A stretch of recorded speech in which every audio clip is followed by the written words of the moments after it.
Hello, everyone. Welcome to Mind Blowing Health and Wellness with Violet, Pat Chat Edition. I'm Violet. I'm Pat. And we are talking about articles, podcasts, information that Patrick finds online. That it's about the keto lifestyle, keto community, etc. And basically, we're trying to make sure that people have good information about keto. Yeah. So today's article, actually, I haven't read. This week's topic. Yeah. In a bunch of articles I saw, like in my little Google News feed, there seemed to be a tendency about like nutritionists and dietitians not recommending keto at all, like going against it even. Why? Like they're nutritionists, they should, first of all, I think maybe know better that maybe about keto. Did I say that online? Seen by a few hundred people. Why do we think? Yeah, why do we think keto? Against keto and promoting, not promoting it actually, and promoting the balance? Okay, so I want to first say that I am not bashing dietitians or nutritionists individually, because being a psychologist, I'm more than aware of how difficult it is when people say, "Oh, psychologists are quacks and they just want your money." Blah, blah. So I'm not doing that. What I'm going to say is this. I think that the problem is that, like doctors, dietitians and nutritionists are educated a certain way under a rubric that is old. They are still being taught that grains are healthy. They are still being taught that carbs are safe. And they're people like you and me. So until I found out that carbs were causing my hip issue, I did not believe that carbs were dangerous. Did I know that carbs, so sugar, was causing me to get fat? Yeah, sure, I knew that. I knew if I ate chocolate bars and if I ate, and cake and whatever would cause me to be fat. Of course I knew that. Did it stop me from eating those things? No, it didn't, because it was a weight issue. Did I know that there were other health issues around sugar? I did not. So I feel like nutritionists, dietitians are people.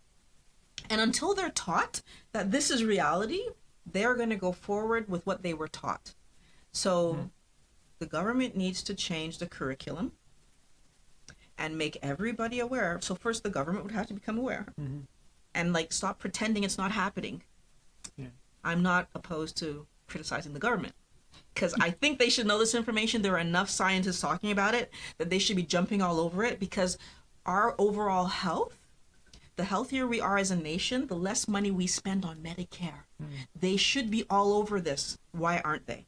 So I'm shaking my fingers at the government, but I think nutritionists and dietitians just need more information. Just like I needed more information.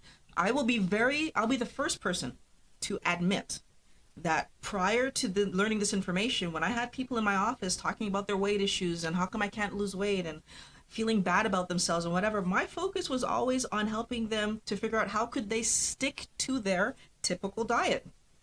Not realizing, because I know I've never dieted. I don't believe in dieting. So I'd not even tried to do what I was advising them to do, to realize that it's impossible to do, right?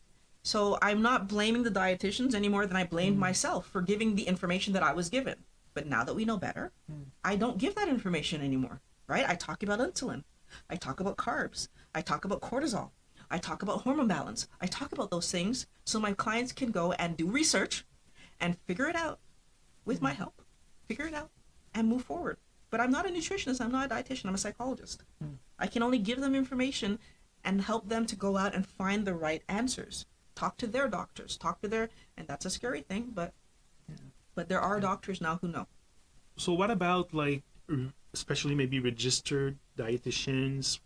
Why would they recommend a lifestyle that they don't really know the long-term effects? Or they're scared of they might discover about keto, where there's a possibility of that person getting maybe sued or maybe getting in trouble for that. That's my main thought there. Like why maybe nutritionists go with what the government recommends, with a balanced diet and some carbs, because they're in a safe space. Actually, they don't I will definitely agree that there's a possibility that there might be some nutritionists or dietitians out there who themselves live a keto lifestyle but still prescribe the standard American diet out of that fear. Okay.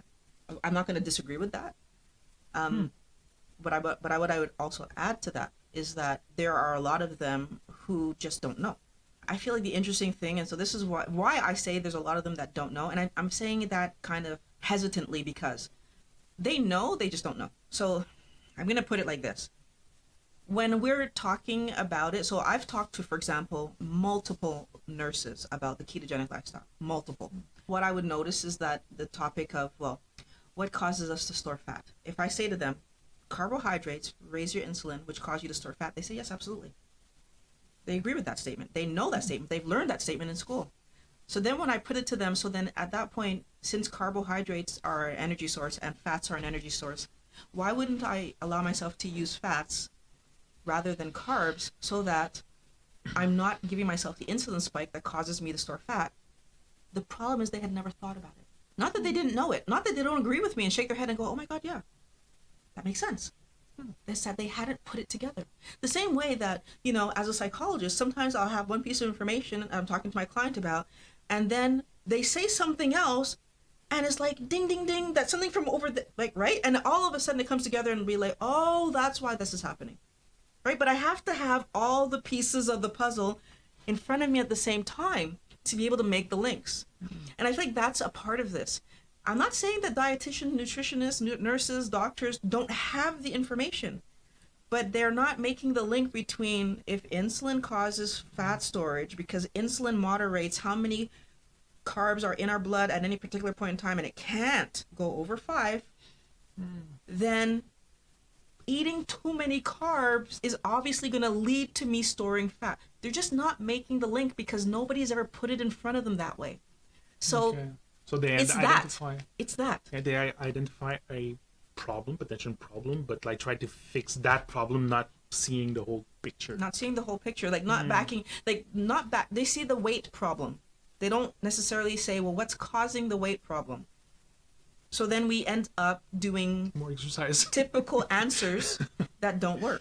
Yeah. And the Limit you know, calories. you're talking about keto being 2 years old. It's more than that, but like the mainstream keto, let's even say we go back 7-8 years.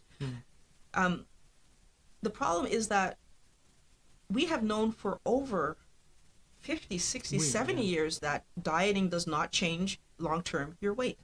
Sorry, not dieting. No, dieting, true, doesn't change long-term your weight, but also exercise. I meant to say exercise. Doesn't change long-term your weight. And yet that's exactly what's prescribed every time. Bring your calories down and exercise more. Yeah. Your body adjusts to that. Mm-hmm. And again, when you ask nutritionists, when you ask doctors, when you ask nurses, they know that. They know your body's going to adjust. Yet it's still what we are told to do. Okay.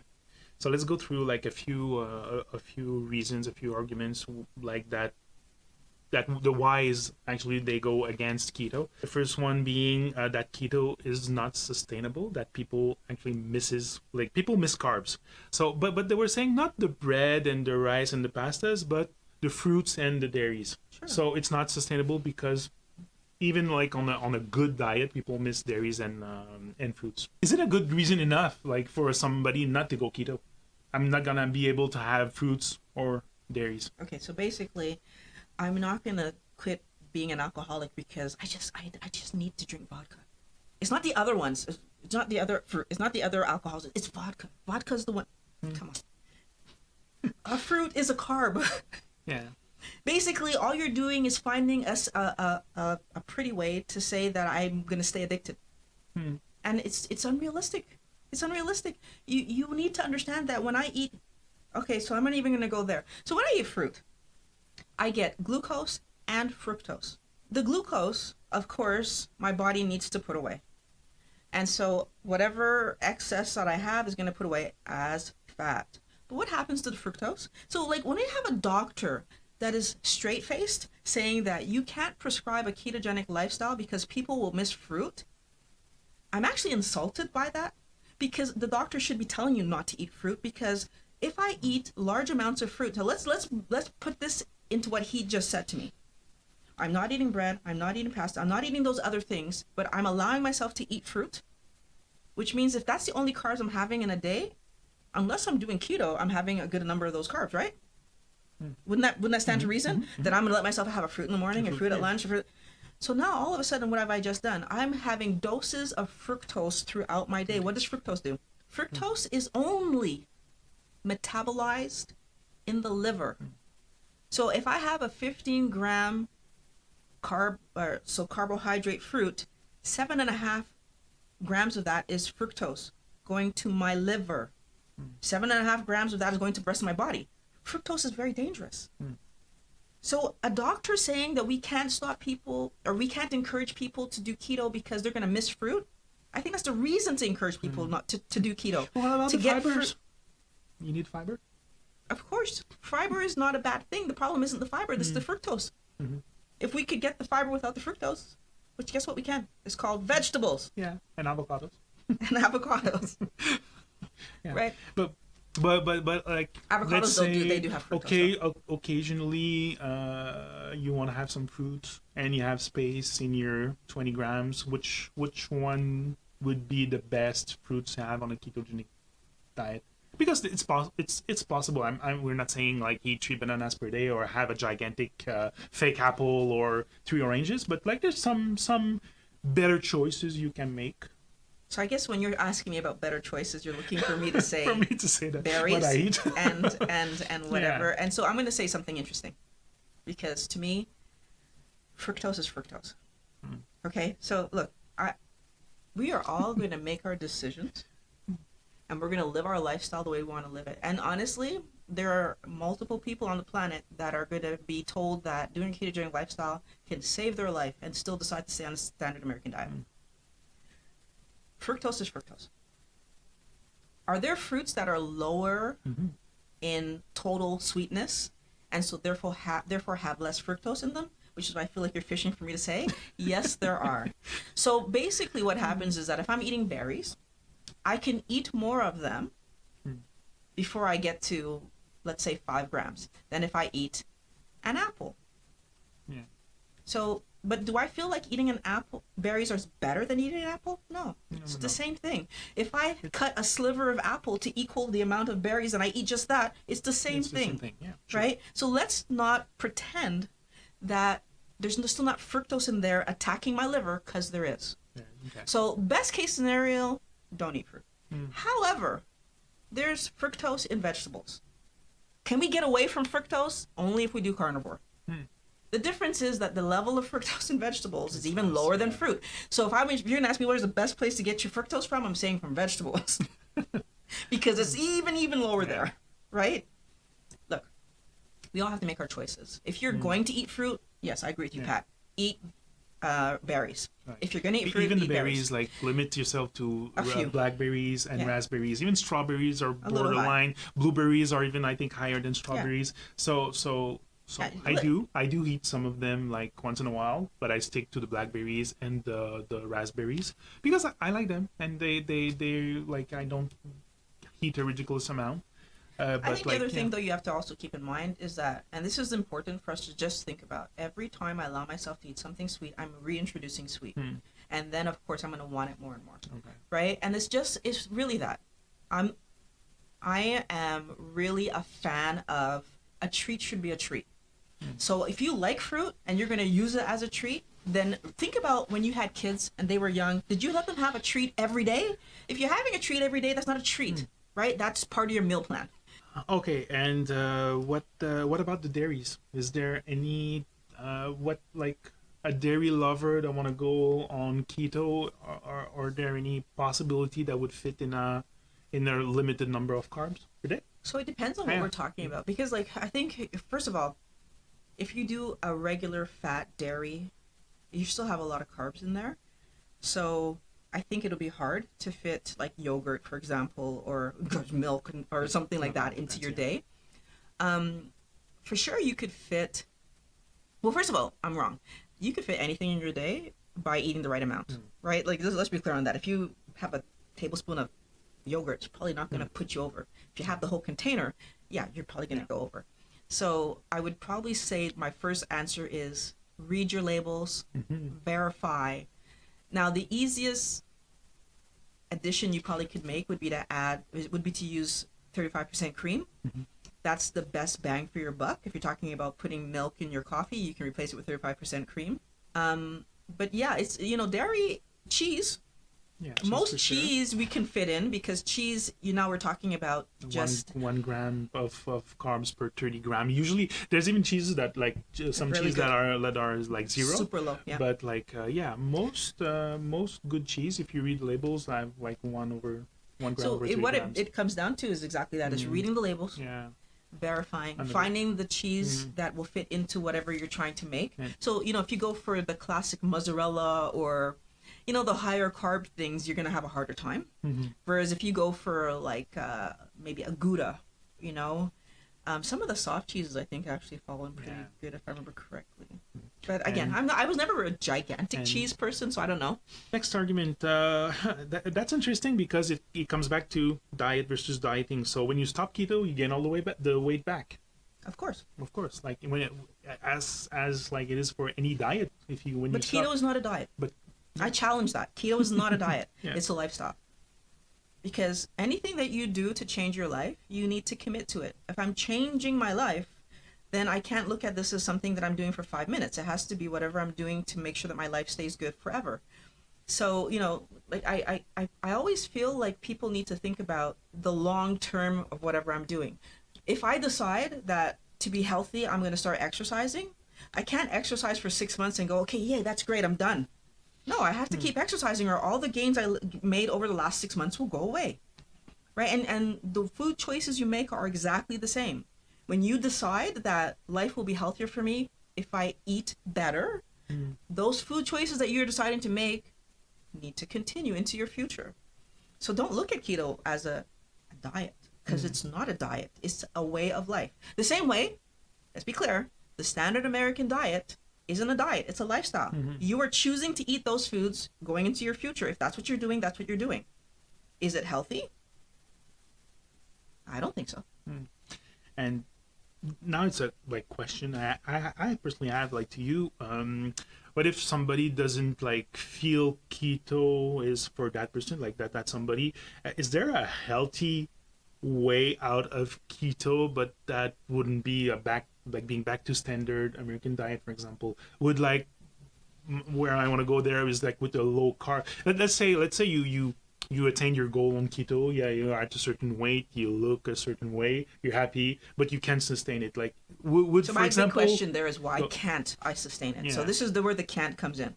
Whatever you did to get there, what was Why can't difficult? you- Like, why can't you keep going forward? More. So that's my question mark. Like it's just because I would want to know, when you say I can't do it, what is it really saying? Because I honestly believe, and this was full-hearted honesty, I believe that because keto is such a dramatic change from the standard American diet over to a ketogenic lifestyle, your body reacts so swiftly that you change the way your body looks and the size your body is in such a short period of time that by the time you get to your end goal, you still remember what those other foods taste like. So when you say to me, I can't sustain it, what you're really saying to me is, I miss eating junk food. Yeah. And at that point, I'm honestly going to say to you, as I would say to anybody else, you will regain the weight. Yeah. And I'm not trying to be mean here. I'm just trying to be honest. Because if I'm so addicted to carbs that months after getting carbs out of my life, I'm still craving those foods, that's a psychological craving now. It's not a physiological craving. If I'm actually been eating keto for all this time, that's my brain saying, you're not like everybody else. What's wrong with you? You want to be over there. And if I allow myself to say that that idea is okay, I will resume eating those things and it will resume being my life. Now, there might be 6 of you out there for what I just said is not true. 6 of you. But keep it in mind. We're talking about a psychological element here. If I feel so much better, if I'm no inflammation, if I'm healthier, and I'm still saying, but I miss that, that's all psychological. And when you resume, when that dopamine hit starts to hit you, now we're really in trouble, because now we have the psychological, I want to eat like everybody else, and the physiological addiction back again. So that's what I would say. Do I think that there are people who can be keto and then live their life low carb and be fine? Yes, I do. I do believe that that's also a true situation that can exist. My question isn't whether that's a truth or not. is why do you decide to go low carb rather than doing keto? That's the thing, right? If you're because even on low carb, in all fairness, you still need to be very careful about what you're eating. You're still not eating junk food because it's going to put you over in a minute. But that was my next question / point. Like, and I think we did tackle that in a previous video. Is there a difference between a good carb and a bad carb? Is there such thing as good carbs and bad carbs? Like, in your point of view, there's such a thing as carbs that will be absorbed by your body faster. So all processed foods, your body absorbs those faster. So they are much more dangerous. Yeah. All processed foods. So let's be clear. Bread is a processed food.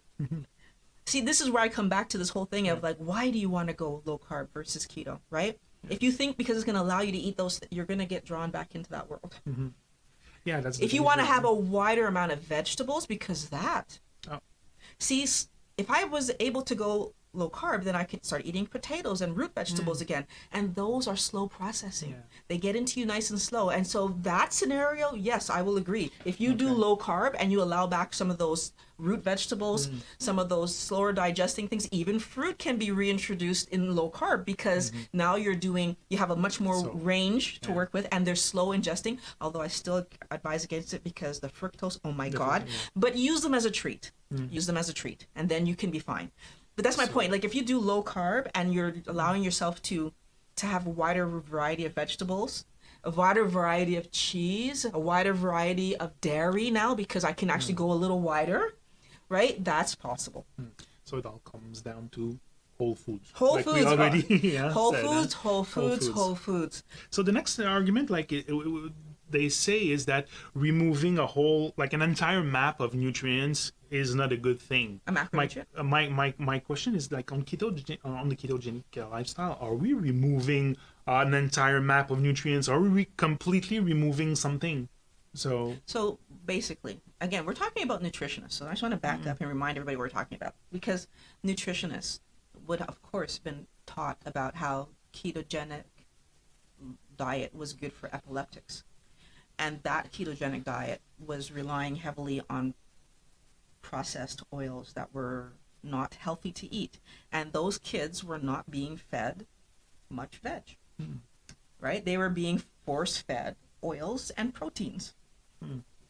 So in that story, I would understand why they would say that. But any nutritionist today who knows what the ketogenic lifestyle looks like today, saying that we don't eat carbs doesn't know what the ketogenic lifestyle is. Of course we eat carbs because we eat vegetables, right? And as a matter of fact, depending on what doctor you pay attention to, if you listen to Dr. Berg, we're eating 7 to 10 cups of vegetables per day, which basically I do, and it's a lot of. There's a small number of carbs, but it's a lot of food, but a small amount of carbs, right? Because when you choose the low glycemic vegetables and salad, you get to eat a lot of vegetables but have a very few number of carbs. So to people that are saying that a keto lifestyle or a keto diet is not a balanced diet, that's like BS. Like basically, we can't say it's not a balanced diet because we have every groups in that. But I'll take that a step further because I'll address that. Carnivore is a zero carb diet. Well, zero. I mean, they eat eggs, so. But carnivore is a very, very, very close to zero carb diet, and guess what? It's still a balanced diet. Cows, pigs, goats, they all eat grass. They all eat foliage. So they're just processing those micronutrients for us. Guess what? If you actually look at the breakdown of a pork chop, the breakdown of a piece of beef, there's micronutrients in there. We kind of pretend like it's not the case, but it is. So, no, I can't agree with that statement on any level, actually, because even if you're doing carnivore, you are not nutrient deficient. Okay. And there are people who have been doing carnivore for years, and they're not nutrient deficient. Okay. Last one is kind of funny. What if I told you that in that year you've been doing keto, you lost close to 70 pounds of water and fluids only? all three. It says that all, because the article is about 3 registered dietitians, like speaking about the bad effects of keto or why they don't recommend it. And one of their last argument and is like all 3 agrees that like when you lost weight on the ketogenic lifestyle, is mostly water and fluids. So they're saying that you haven't lost any fat. Any Well, you know what I like about what they just said? They didn't say that you lost muscle. Because most okay, of them try to say that you're you're losing muscle. They didn't say that. Yeah, They're that's saying it's water and fluids. and fluids. And fluids. I don't know what fluids would be, like fluids, but basically they're saying Liquid we stuff. lost water. Yeah. Well, if the fat is being converted into water, then yes, I'll agree with them. I mean, let's be logical for a second. In a ketogenic lifestyle, what When you're you stop- actually doing, sorry. Yeah. what you're actually doing is training your body Mm. to use the fat on board. Mm. So, just logically speaking, if my body is using the fat that's on me to fuel me, it's going to get chemically broken down and processed, etc.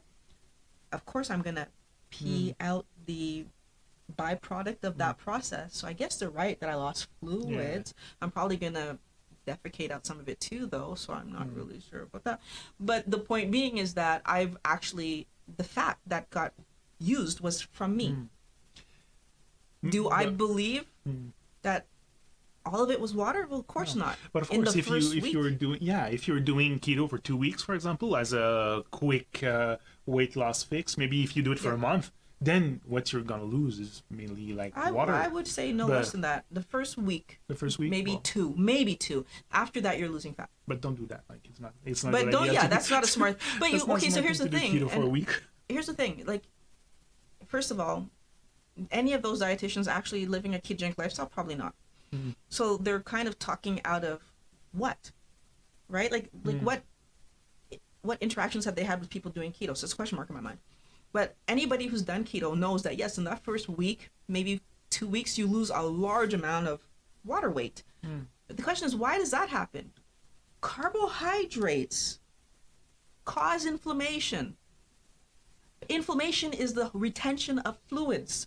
So do I disagree with them that you're going to lose a lot of water and fluids? Yes. Do I agree that is all you're going to lose? Well, no, of course not. When you lose the water, quote unquote, which is great because you're going to feel better, you're going to have a lot of motivation because for some people, I know my first week I lost 8 pounds of water. Like that's a lot of water. 8 pounds? So when you lose 8 pounds in week 1, even though my reason was my hip for doing all of this, I have to admit that it was kind of like, whoa, wait a minute, that's interesting, right? Now, is it the only reason you're going to continue? No, because guess what's going to happen? After approximately, I think it was by the 3rd week for myself, my weight loss was down to something like 3 to 2 pounds per week, right? I think, on a regular week. Maybe once in a while I get a 5 or a 6 again, but like I don't think I've ever had another 8 in all the time that I was losing. And usually it was 2 or 3. So like I think the thing there is being realistic, because in all fairness, even if I was losing half a pound a week, even if I was losing a quarter pound a week, which would mean that it took me a month to lose a pound, that's amazing. Like, if you think about whatever you are doing right now, if you're not doing keto, you're probably gaining. If you're losing, you're probably losing a pound. It's taking you more than a month. So, and if you're losing and you're losing a pound, or even let me even give you that you're losing 2 pounds a month. I'm going to give that to you. If I'm doing a standard diet and I'm losing 2 pounds a month, over the course of 6 months, that's going to be 12 pounds. That's 12 pounds down, and guess what's going to happen? My body has adjusted, and now I stop losing weight. So I would have, for 6 months, likely been unhappy with what I'm eating, to end up losing 12 pounds and now being at a standstill. And now that means that I need to keep myself at this level just to maintain. So it's interesting. Like I said, I love keto for the fact that your body doesn't need to adjust to a lower level of calorie intake because you don't actually change your calorie intake. You might eat less food, but your body takes the extra from you. So if I'm on it, I'm sure that I started off around 2,000 calories because seriously, I feel like depending on what's happening, if I eat more, if like when I've gotten down to my core weight now, I'm back to being about 2,000 ingesting, just that it's more fat than carb, right? And our body is smart. It keeps us there. So I've not regained, even though I eat more now, because I'm stable, right? I'm not storing it, but I'm not losing it. We all need to be careful what we're doing. The benefit of keto is that you don't drop your calorie count. And so you don't have a readjustment of your body trying to get used to using less energy. Yeah. The conclusion of the article is basically if you consider going keto, ask your registered dietitian. Like we said, it's not very good, or your doctor. But like, yeah, what do you have to say about that? Like, if I wanted to go keto and I maybe I have high blood pressure and like I was last year, what I say to that is that you're my doctor. When I tell you I'm doing something, it's because I'm doing it. The same way that my doctor could tell me up and down, left and right, Violet, stop smoking, Violet, stop smoking. If I don't decide to stop smoking, I'm going to keep smoking, right? You're my doctor. So when I decide to do keto, if that's what I decide to do, then when I come to you and say, take my blood for this or do my blood for that, you're going to do it because you're my doctor. And I suggest to people that you need to take control of your life. It's good to have a doctor present who's able to run some tests so that you can see results. You know what the great thing is about having a doctor that's following you is that when you start to be better, you've just educated a doctor. Right? But you're my doctor. Keep that in mind. I'm not your patient. You're my doctor. When clients come to see me, I'm their therapist. We talk about what they want to talk about. I don't direct the sessions. Right? You run the show. And your doctor's the same thing. It's your health. Yeah. You're not a puppet. You're a person. It's your health. Be a wellness warrior. Do what is best for you.